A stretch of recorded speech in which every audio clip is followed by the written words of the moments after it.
तीन आणि म्हणून आमच्या लोकांचा ओघ वाढला, पैसे भरून लेकराला शिक्षण द्यायचं.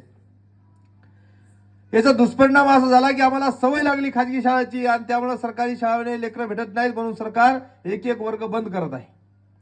जर सरकारी शाळा पूर्ण बंद झाल्या तर आम्हाला येणाऱ्या 2-5 वर्षामध्ये 100% पैसे भरूनच आमचे लेकरं शिक्षण द्यावं लागतील.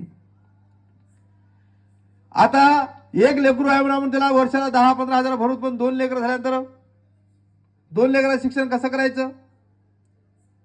त्या आज 10,000 रुपये फी आहे, उद्या सरकारची शाळा बंद पडल्यानंतर तो खाजगी मालक ती फी 50,000 रुपये करू शकते, 1 लाख रुपये करू शकते. तुम्ही पाहिलं असं आता लाईटचं खाजगीकरण झालं. ज्या दिवशी लाईटचं खाजगीकरण झालं त्यावेळेस 1.5 रुपयाला युनिट होता.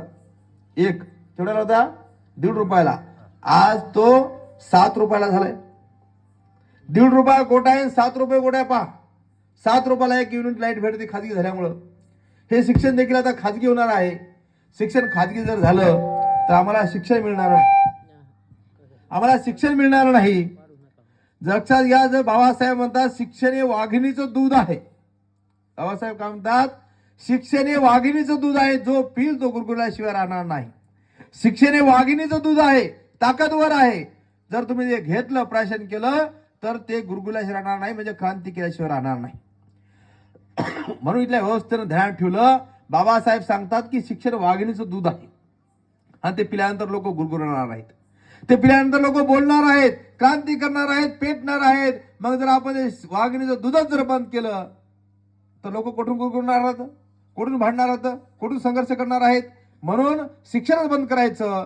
आज येणाऱ्या 2 वर्षात, 5 वर्षात, 10 वर्षात आम्ही आमच्या लेकराला शिकवू शकणार नाहीत, आमची ऐपत राहणार नाही, म्हणजे पर्यायानं आम्ही आमच्या लेकराचं शिक्षण बंद करणार आहोत. 5 संविधानामध्ये किती पद्धतशीरपणे लोक पूर्वी बोलायचे की बाबासाहेबांची घटना बदलणार आहे. काय म्हणाले लोक पूर्वी? बाबासाहेबांची घटना बदलणार आहे, संविधान बदलणार आहे. कालच्या लोकसभेच्या निवडणुकीला देशामध्ये आवाज होता की संविधान बदलणार बदलणार बदलणार बदलणार.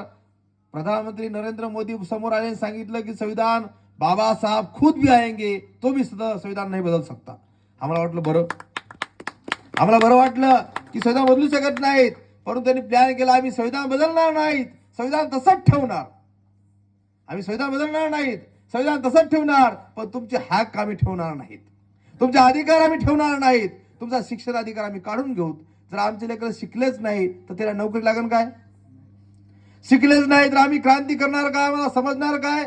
अडाणी लोकांमध्ये शिकलेल्या लोकांमध्ये फरक आहे की नाही? आमचे बापदादे लक्षात